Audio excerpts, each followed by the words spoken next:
যুদ্ধের আবহ আইপিএলে কি প্রভাব পড়বে? বোর্ড কি বলছে? সকল ভারতীয়রা কিছুটা হলেও যেন স্বস্তি পেয়েছেন। এতদিন ধরে যে ক্ষোভের আগুন জ্বলছিল গোটা দেশজুড়ে, কিছুটা যেন শান্তি এসেছে। ভারতীয় ক্রিকেট প্রেমীদের অনেকের মনেই প্রশ্ন, এই আবহের ফলে কি আইপিএলে প্রভাব পড়বে? মাঝরাতে পাকিস্তান অধ্যুষিত কাশ্মীরে জঙ্গি শিবির গুড়িয়ে দিয়েছে ভারতীয় সেনা।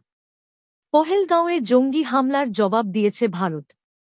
তবে ভারত-পাকিস্তান এই যুদ্ধের আবহ এখানেই শেষ নয়। ভারত সরকারের তরফে পরিষ্কার ইঙ্গিত দেওয়া হয়েছে, জবাব এখনও অনেক বাকি। এমন প্রশ্ন অমূলক নয়। দেশের নিরাপত্তার কারণেই বেশ কয়েকটি বিমানবন্দরে পরিষেবা অনির্দিষ্টকালের জন্য বন্ধ রাখা হয়েছে। নিরাপত্তা আগে। সকলেই এটি সমর্থনও করছেন। বোর্ডের তরফে এখনও অবধি যা ইঙ্গিত, ইন্ডিয়ান প্রিমিয়ার লিগে এর কোনো নেতিবাচক প্রভাব পড়বে না।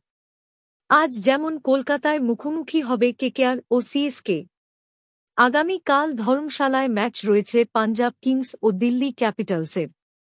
ধর্মশালা ও চণ্ডীগড় বিমানবন্দরে পরিষেবা বন্ধ রাখা হয়েছে।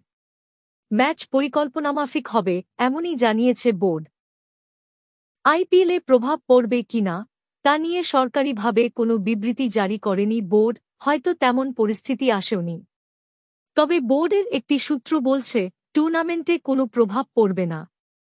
ফাইনাল সহ বাকি ম্যাচগুলি সূচি অনুযায়ীই হবে।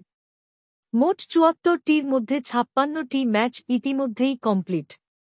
ইন্ডিয়া টুডেকে প্রকাশে অনিচ্ছুক বোর্ডের এক কর্তা জানিয়েছেন, বিসিসিআই সমস্ত বিষয়টির উপর নজর রাখছে। পরিস্থিতি অনুযায়ী পরবর্তী সিদ্ধান্ত নেওয়া হবে। তবে আপাতত সূচি অনুযায়ী আইপিএল চলবে। বন্ধুরা, ভিডিওটা ভালো লাগলে অবশ্যই এই চ্যানেলটা সাবস্ক্রাইব করে দিয়ে যাবেন। ধন্যবাদ সকলকে।